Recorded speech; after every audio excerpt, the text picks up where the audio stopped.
So let's begin with today's class, and we are going to talk about business activities. So business activities को हम two parts में classified कर सकते हैं. एक है इंडस्ट्री, दूसरा है कॉमर्स. बिजनेस अगर हम बात करें तो क्या करता है, प्रोडक्शन डिस्ट्रीब्यूशन का काम करता है. और मतलब बेसिकली अगर हम देखें प्रोडक्शन डिस्ट्रीब्यूशन काम करता है, लेकिन इस प्रोडक्शन और डिस्ट्रीब्यूशन में हेल्प कौन करता है, वो है इंडस्ट्री और commerce. It means industry production of goods में हेल्प करता है और जो कॉमर्स है वो डिस्ट्रीब्यूशन में गुड्स हेल्प करता है. हमने देख रखा है, पढ़ रखा है कि कॉमर्स जो है वो ट्रेड और एड्स टू ट्रेड की बात करता है. जितनी भी एक्टिविटीज़ हैं like financing, transportation, communication, advertising, banking, जितना भी सब कुछ एड्स टू ट्रेड में आ रहा है जो, वो आपके बिज़नेस के पॉइंट ऑफ व्यू से बहुत ज़्यादा इम्पॉर्टेंट होने वाला है.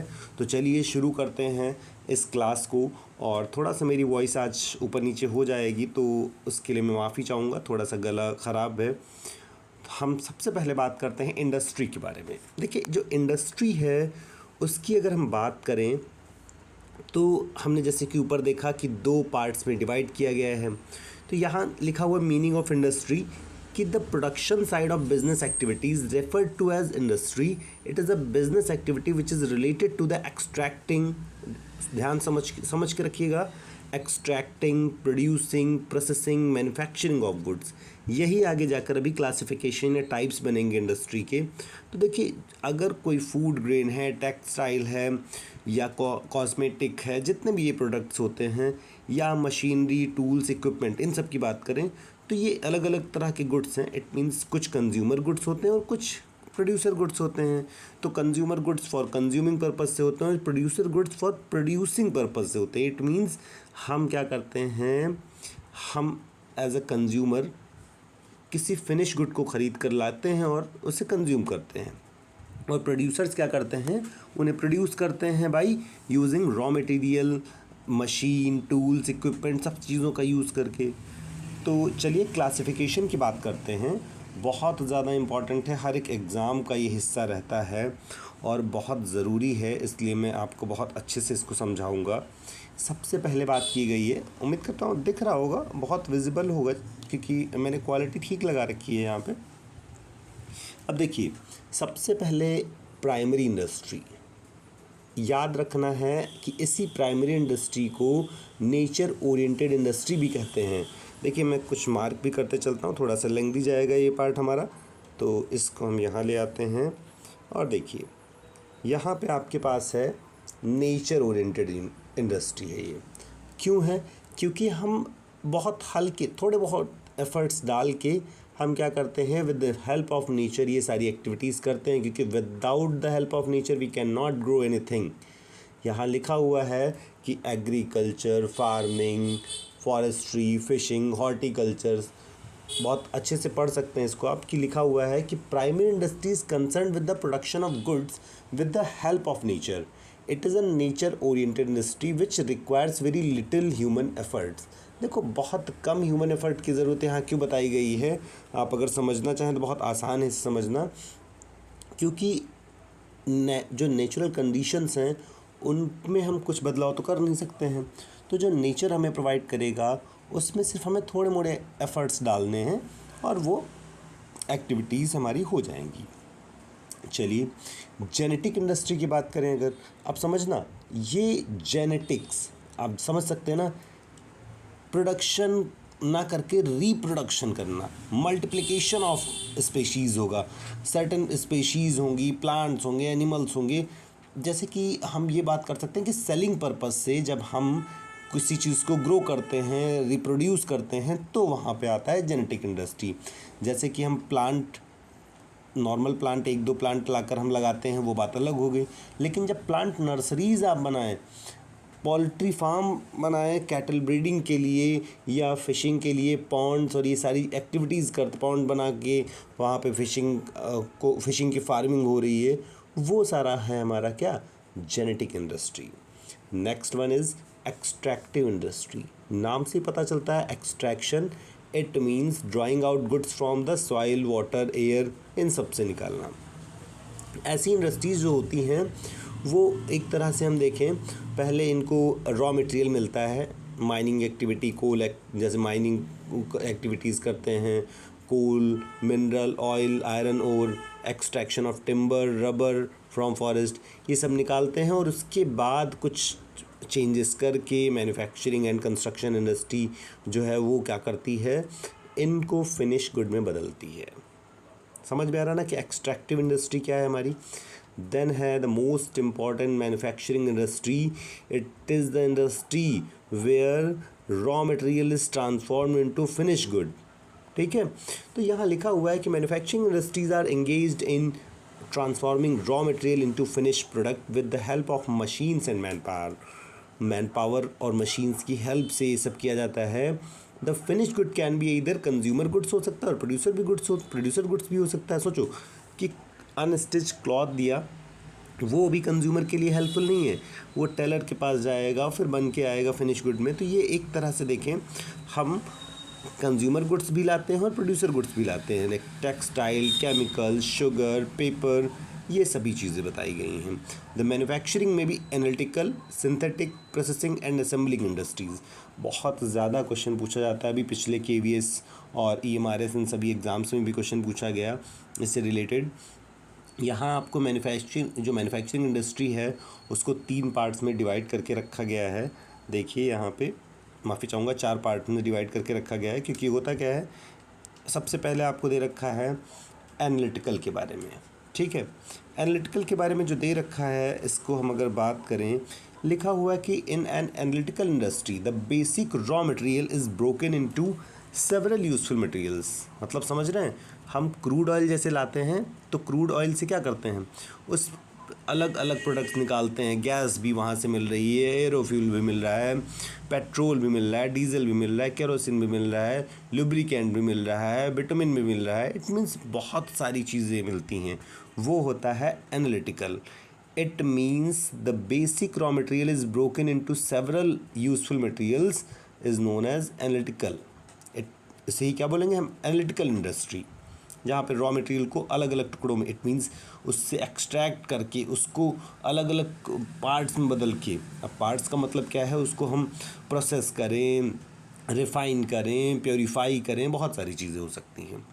Next one is the synthetic industry. Synthetic industry की बात करें तो ये जो है एक तरह से मैन्युफैक्चरिंग इंडस्ट्री है जिसमें 2 या 2 से अधिक मटेरियल जो है मिलाकर एक नया प्रोडक्ट बना दिया जाता है।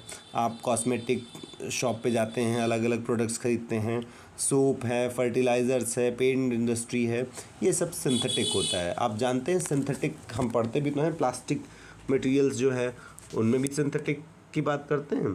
तो यहाँ भी आपको ये बताया गया है कि in this type of a manufacturing industry 2 or more materials are mixed to form a new product. The next one is processing.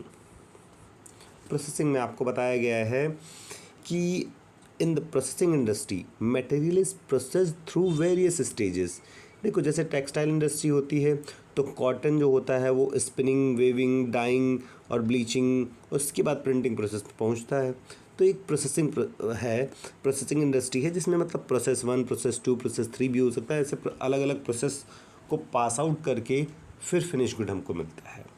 The next one is assembling industry, बहुत ज़्यादा इंपॉर्टेंट है। असेंबलिंग इंडस्ट्री यानी कि जैसे देखिए आप computer, TV ये सब खरीदने जाते हैं तो पार्ट्स इनमें अलग अलग कंपनीज़ के लगे होते हैं, अलग अलग वारंटी पीरियड होता है। तो वही बताया गया है असेंबलिंग इंडस्ट्री के बारे में कि in this type of industry manufactured components or parts are combined together mechanically or chemically to produce a new product. Manufacture of TV sets, watches and automobiles are the examples of assembling industries. उम्मीद करता हूँ ये बात समझ में आ गई होगी आपको। The next one is building और कंस्ट्रक्शन इंडस्ट्री हमारी है, ठीक है। तो यहाँ देखिए कंस्ट्रक्शन इंडस्ट्री में बताया गया है it take up the work of construction of buildings, bridges, dams, roads, canals, ये सब कुछ बनाने का काम है इनका कंस्ट्रक्शन इंडस्ट्री का। This industry is different from all other types of industries. इसमें होता क्या है कि भाई अदर इंडस्ट्रीज़ क्या करती हैं, प्रोड्यूस करती हैं गुड्स को, लेकिन ये क्या करते हैं कि जहाँ पर प्रोडक्शन करते हैं, इट मीन्स कंस्ट्रक्शन करते हैं, वहीं पे उसको एग्जीक्यूट भी करते हैं। यहाँ जैसे लिखा हुआ है, this industry is different from all other types of industries, the other industries can be produce goods at one place and sold them at another place, but goods produced and sold by constructive industry are erected at one place। बिल्कुल, अब ऐसा तो है नहीं कि घर बना दिया, डैम बना दिया, खिसका के कहीं लिए जाएंगे, ऐसा तो हो नहीं सकता है। The next one is service industry. देखिए जो ट्रेडिशनल मेथड था बिजनेस का, वहाँ पे इतना ज़्यादा प्रायोरिटी नहीं दी जाती थी सर्विस इंडस्ट्री को, लेकिन in the modern era service sector जो है बहुत ज़्यादा इम्पॉर्टेंट हो चुका है। Service sector plays an important role in the development of the nation and therefore it is named as service industry.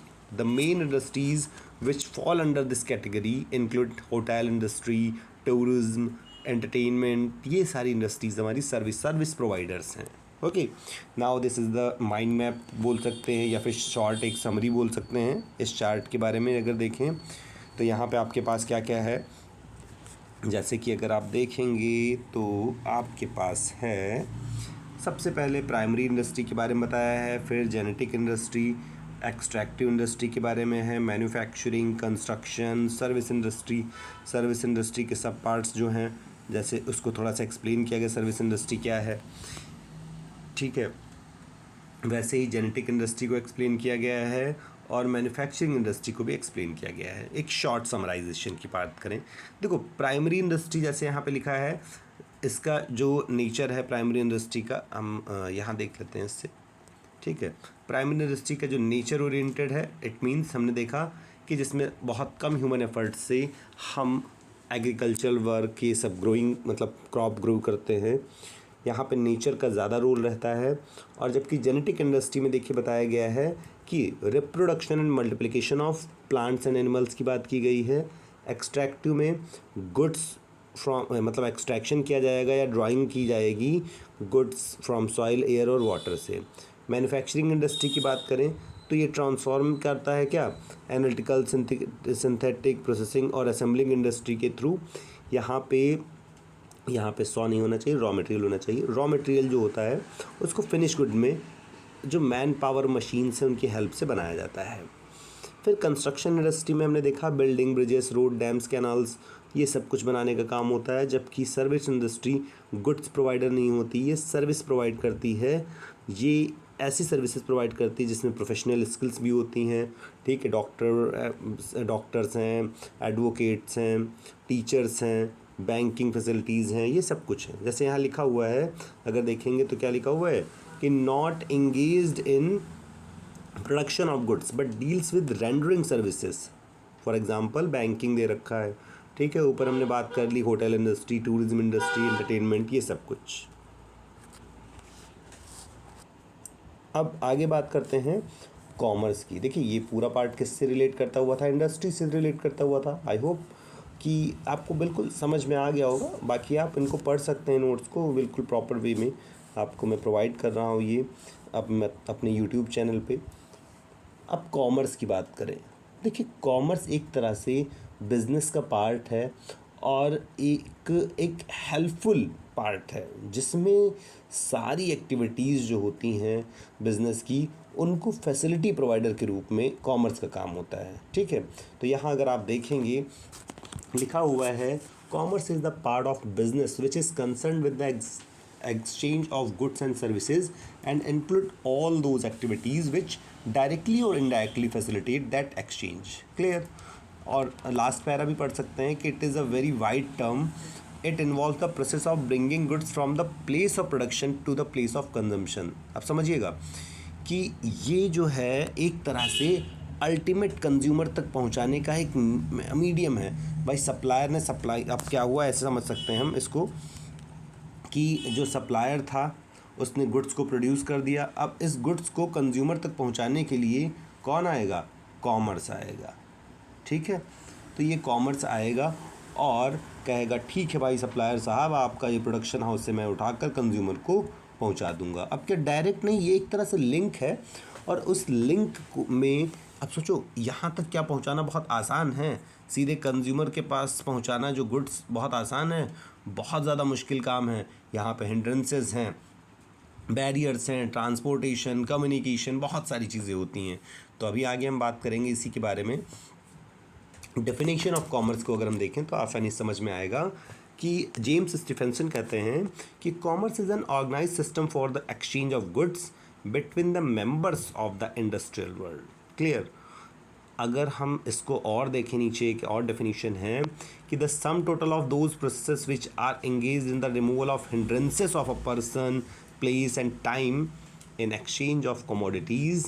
Equation एक बता दी गई है कि भाई साहब ये लीजिए, trade plus aids to trade is equals to commerce होता है। ठीक है, तो कॉमर्स एक तरह से किसी भी तरीके के हिंड्रेंसेस हैं, पर्सन, प्लेस और टाइम, इन सबको भी दूर करता है किसी भी तरीके से। And the next one is importance of commerce. पहले जो इम्पोर्टेंस बताई गई है उसमें बताया है कि commerce tries to satisfy increasing human wants. देखिए, सबसे पहली बात हमने बात की अभी इससे पहले कि जो कॉमर्स है वो एक ऑर्गेनाइज्ड वे में क्या करता है, गुड्स का एक्सचेंज करता है, मतलब exchange of goods between the members of the industrial world हम बोल सकते हैं। तो यहाँ बताया गया है कि ह्यूमन वांट्स जो होती हैं बहुत ही ज़्यादा होती हैं, इट मीन्स अनलिमिटेड होती हैं, और इनमें सबसे बड़ी प्रायोरिटी होनी चाहिए कि सेटिस्फैक्शन ऑफ ह्यूमन वांट्स। तो अगर हम कुछ भी ख़रीदते हैं, कुछ भी, तो हम ये चाहते हैं कि उससे हमें मैक्सिमम सेटिस्फैक्शन मिले। तो कॉमर्स का जो मेन एम है, इम्पोर्टेंस के बारे में बताया गया है हाँ, तो वो इसीलिए बताया गया है कि commerce tries to satisfy increasing human wants, क्योंकि अच्छी क्वालिटी का प्रोडक्ट्स मिलेगा तो लोगों को ख़रीदना भी पड़ेगा उसी तरीके से। ठीक है, मतलब हम एक तरह से कस्टमर्स को, कंज्यूमर्स को बाई करने के लिए हमें क्या करना पड़ता है, उन्हें मोटिवेट करना पड़ता है। और कॉमर्स ही सारा काम बहुत अच्छे से करता है, क्योंकि कॉमर्स एडवर्टाइज भी करता है, कॉमर्स ट्रांसपोर्ट भी करता है, कॉमर्स कम्युनिकेट भी करता है। आप एक ही जगह पर बैठे हुए ई कॉमर्स का यूज़ करते हुए आप घर बैठे प्रोडक्ट मंगा लेते हैं। तो ये क्या है, कॉमर्स ने ही तो उसको ईजी किया है। इससे ह्यूमन वांट्स जो होती हैं इंक्रीज़ होती हैं। फिर लिखा हुआ है commerce helps to increase our standard of living. Standard of living भी बिल्कुल, क्योंकि होता क्या है कि आपके मोस्ट अफोर्डेबल प्रोडक्ट्स मिल जाते हैं, साथ ही साथ जो भी आपको चाहिए राइट टाइम पे, राइट प्लेस पे, एट राइट प्राइस आपको अवेलेबल रहता है। होम डिलीवरी जब से ये ई कॉमर्स आया है, इसने तो एक रिवोल्यूशन ला दिया है, जिसकी वजह से लोगों के लिए मतलब अपना जो स्टैंडर्ड ऑफ लिविंग है वो आसान भी हो गया है। साथ ही साथ अब देखो इंस्टॉलमेंट फैसिलिटीज़ भी मिल गई हैं, ईएमआई ऑप्शंस हैं, मल्टीपल परचेजिंग ऑप्शंस है, कैश ऑन डिलीवरी है, ऑनलाइन पेमेंट है, तो बहुत सारे ऑप्शंस है, क्रेडिट कार्ड, डेबिट कार्ड, इन सब से। तो ये एक तरह से हम देखें स्टैंडर्ड ऑफ लिविंग को भी इंक्रीज़ करता है। The next one is commerce links producers and consumers. ये तो हमें बहुत आसानी से पता है, क्योंकि भाई प्रोड्यूसर और कंज्यूमर्स के बीच की एक कड़ी के रूप में काम करता है। Commerce generates employment opportunities. अब देखिए, जब अलग अलग सेक्टर्स में मल्टीपल ऑपरेशंस होंगे, सेवरल ऑपरेशंस होंगे, तो वहाँ ज़रूरत भी तो पड़ेगी। तो कॉमर्स क्या करता है, कॉमर्स जनरेट करता है, यहाँ पे जैसे लिखा हुआ है एम्प्लॉयमेंट अपॉर्चुनिटीज़। कैसे, जैसे कि बैंकिंग सेक्टर है आपका, यहाँ देखिए आपके लिखे हुए हैं banking sector, transport, warehousing, advertising etcetera, क्योंकि इन सभी में लोगों की ज़रूरत होती है। अगर हम ट्रांसपोर्ट सिस्टम की बात करें तो वहाँ पे व्हीकल की रिक्वायरमेंट है, तो व्हीकल क्या कॉमर्स थोड़ी ना खरीदने जाएगा, वहाँ पे लोग होंगे लगे हुए। ठीक है, these agencies need people to look after their functioning, thus development of commerce generate more and more employment opportunities. The next one is commerce increases national income and wealth. बहुत ही ज़्यादा ज़रूरी पॉइंट है ये, क्योंकि एक कंट्री का जो टोटल प्रोडक्शन हाउस है वो अगर बेहतर होगा, उसकी सप्लाई बेहतर होगी, कंज्यूमर्स की डिमांड फुलफ़िल हो रही होगी, तो नेशनल इनकम इंक्रीज़ होगी। और नेशनल इनकम तब इंक्रीज़ होती है जब प्रोडक्शन इंक्रीज़ होता है। तो कॉमर्स जो है बहुत हेल्पफुल है इस काम में भी। अब देखो, जो नेशनल इनकम है वो तो अच्छे से बढ़ेगी ही बढ़ेगी जब हमारा प्रोडक्शन अच्छा चल रहा होगा। साथ ही साथ जो फॉरेन एक्सचेंज है वो भी इंक्रीज़ होता है जब हम एक्सपोर्ट करते हैं, क्योंकि इंपोर्ट करने पर तो हमें इसका मतलब स्कार्सिटी है रिसोर्सेज की, और जब एक्सपोर्ट करते हैं तो हमारे पास रिचनेस ऑफ रिसोर्सेज होती है। The next one is commerce helps in expansion of aids to trade, तो ये तो भाई कॉमर्स का काम ही है, हेल्प करना काम है कॉमर्स का। तो एक तरह से हमें ये पॉइंट मिलता है कि एड्स टू ट्रेड के रूप में काम करता है कॉमर्स हमारा, ठीक है। साथ ही साथ है कॉमर्स इनकरेजेस इंटरनेशनल ट्रेड, जो कॉमर्स है वो इनकरेज करता है इंटरनेशनल ट्रेड को, जिससे क्या होता है कि हम फॉरेन एक्सचेंज के थ्रू और ज़्यादा प्रॉफिट, एक्सेस प्रॉफिट कमाते हैं।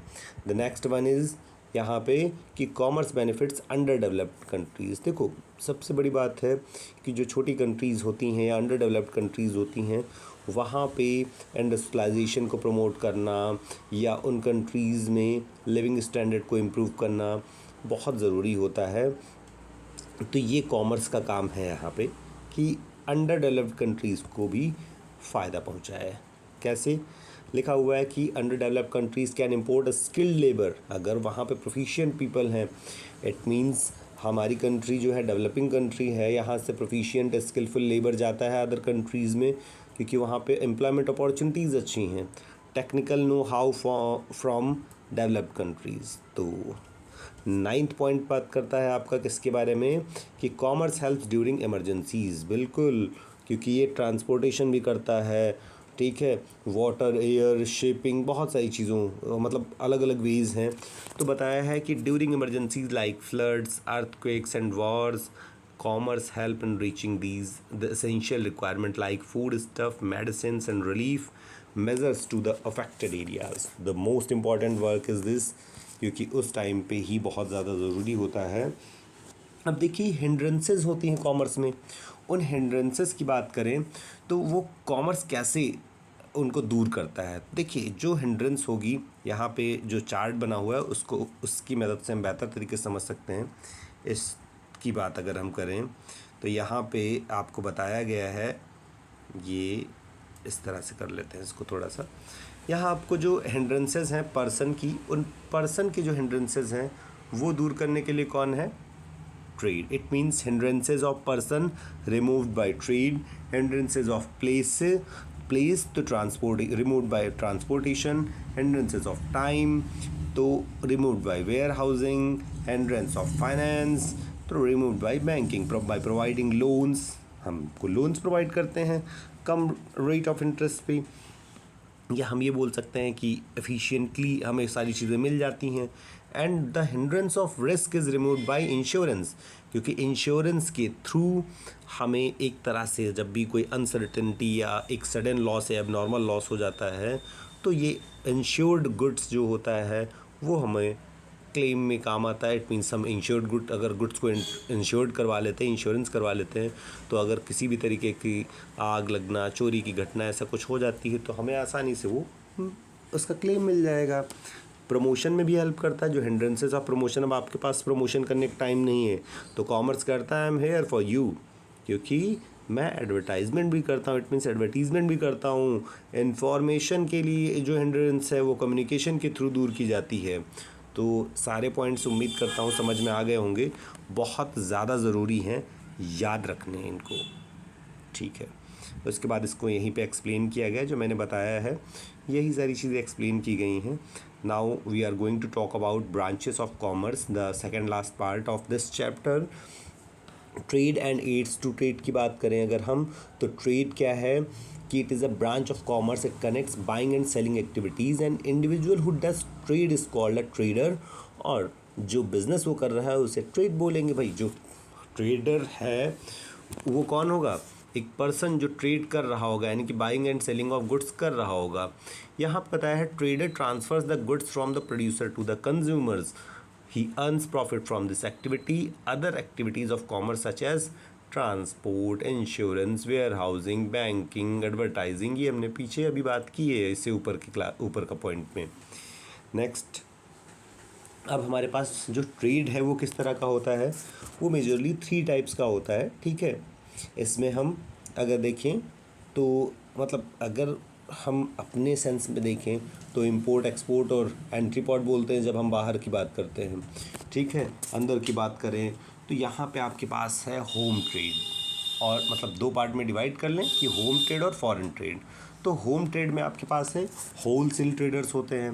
होल सेलर्स जो होते हैं वो प्रोड्यूसर्स और रिटेलर्स के बीच की कड़ी होते हैं, और रिटेलर्स जो होते हैं वो होल सेलर्स और कंज्यूमर्स के बीच की कड़ी होते हैं। इट मीन्स ये बोल सकते हैं कि इस चेन का एक लास्ट हिस्सा है रिटेलर, क्योंकि ये फिर डायरेक्ट कंज्यूमर तक प्रोडक्ट प्रोवाइड कराता है। ठीक है। And the next one is foreign trade. Foreign trade में हम एक्सपोर्ट, इम्पोर्ट और एंट्री पोर्ट की बात करते हैं। Export it means the sale of goods to foreign countries. हमने क्या किया, किसी दूसरी कंट्री को माल भेज दिया। गुड ट्रेड की बात करें तो ये क्या करता है, purchase of goods from foreign countries. हमने कहीं किसी दूसरी कंट्री से माल मंगवाया, जैसे कि अभी हम क्या कर रहे हैं कि ईरान से पेट्रोल मंगवा रहे हैं। और एंट्री पोर्ट जो होता है, यहाँ पे क्या होता है कि जैसे कहीं किसी दूसरी कंट्री से हमने इंपोर्ट किया गुड्स, और उस गुड्स में कुछ चेंजेस करने हुए तो चेंजेस कर दिए, अदरवाइज़ हमने क्या किया, उसे री एक्सपोर्ट कर दिया अनदर कंट्री को। जैसे कि मान लेते हैं नेपाल के पास अपना पोर्ट नहीं है, और फिर क्या किया हमने, अमेरिका से माल मंगवाया, गुड्स मंगवाया, और उसके बाद वो नेपाल को री एक्सपोर्ट कर दिया। उसे ही बोलते हैं एंट्री पोर्ट बोल सकते हैं और एंट्री पोर्ट भी बोल सकते हैं। इंपॉर्टेंट है क्योंकि ये पूछा जाता, सीधे सीधे यही क्वेश्चन आ गया था। It means importing goods from one country for the purpose of exporting them to the another country. Clear.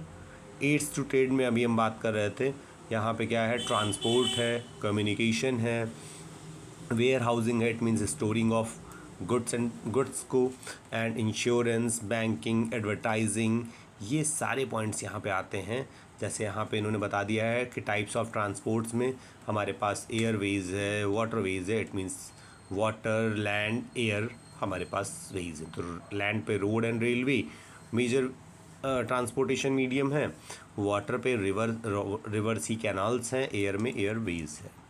Communication, oral, written जिस भी फॉर्म में होना है, ये सारा काम कॉमर्स का ही है। वेयर हाउसिंग हमें समझ में आता है, जिन लोगों ने भी कॉमर्स के बारे में पढ़ रखा होगा, तो warehousing, insurance, banking, advertising उनको बहुत आसानी समझ में आती है। ठीक है। नेक्स्ट है, पढ़ना चाहें तो पढ़ सकते हैं, अगर आप कहेंगे तो मैं एक्सप्लेन भी कर दूंगा। मुझे लगता है कि बहुत ज़्यादा इंपॉर्टेंट नहीं है ये, हमें सिर्फ पता होना चाहिए क्या क्या काम है इनके। ठीक है। और बाकी तो हम कर सकते हैं बहुत आसानी से इसे। Now the last and important point, ये कह सकते हैं एक शॉर्ट समराइज पार्ट है कि inter relation between industry, trade and commerce. इन तीनों में इंटर रिलेशन क्या है भाई? बिजनेस जो है वो इंडस्ट्री और कॉमर्स का सम टोटल है, और जो कॉमर्स है वो ट्रेड और एड्स टू ट्रेड का सम टोटल है। इट मीन्स सम टोटल क्यों बोल रहा हूँ मैं, टोटल है। ठीक है। Sum of aid trades and aids to trade का। And now we are going to move the commerce. यहाँ पे हमने अभी आपको बताया, इसका ये माइंड मैप के जैसे है। जैसे कि मैं आपको थोड़ा सा बता देता हूँ, इसी ज़रूरत रहेगी आपको पढ़ने की, बहुत लंबी क्लास नहीं करूँगा। यहाँ पे हमने ट्रेड की बात की, तो होम ट्रेड और फॉरेन ट्रेड है। होम ट्रेड में हमने देखा कि यहाँ आपके पास कौन कौन है, प्रोड्यूसर है। ठीक है, एक मिनट, यहाँ पे प्रोड्यूसर है, होल सेलर है, रिटेलर है और कंज्यूमर है। ठीक है। यानी कि हमारे पास जब होम ट्रेड की बात करते हैं तो प्रोड्यूसर काम करता है, होल सेलर काम करता है, रिटेलर काम करता है, और फिर कंज्यूमर के पास गुड्स पहुंचता है। फॉरेन ट्रेड में हमारे पास इंपोर्ट है, एक्सपोर्ट है और अनट्रेपोर्ट है। ठीक है।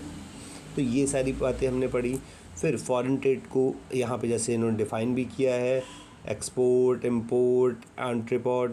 फिर auxiliaries of trade to good में हमारे पास ट्रांसपोर्टेशन सर्विसेज हैं, एयर, वाटर और मतलब एयर, वाटर और लैंड एरिया पर। बैंकिंग में हमारे पास अलग अलग बैंकिंग सेक्टर हैं, नेशनलाइज्ड बैंक्स हैं, प्राइवेट बैंक्स हैं, nationalise like SBI, UCO bank, private में HDFC, एक्सिस बैंक हमारे हो गए। तो ये हमें क्या करते हैं, ये भी फाइनेंसिंग एक्टिविटीज़ करते हैं, लोन्स प्रोवाइड करते हैं जब भी हमें ज़रूरत पड़ती पैसे की।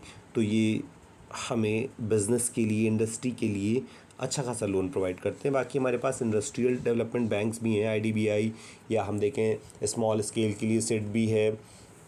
वेयर हाउसिंग भी, आपके जो वेयर हाउसेज होते हैं वो पब्लिक और प्राइवेट रहते हैं। पब्लिकली जो मतलब पब्लिक के, गवर्नमेंट के रहते हैं, गवर्नमेंट ओन्ड। उनमें क्या होता है कि जैसे कि हम देखते हैं ना MSP पे ख़रीदते हैं, तो उसको स्टोर हाउस के रूप में रखते हैं और उस स्टोर हाउस का यूज़ तब करते हैं जब किसी तरीके का क्राइसिस आता है कंट्री पर। वो आपने देखा होगा बंगाल का फैमाइन और इन सब सारी चीज़ों के बारे में।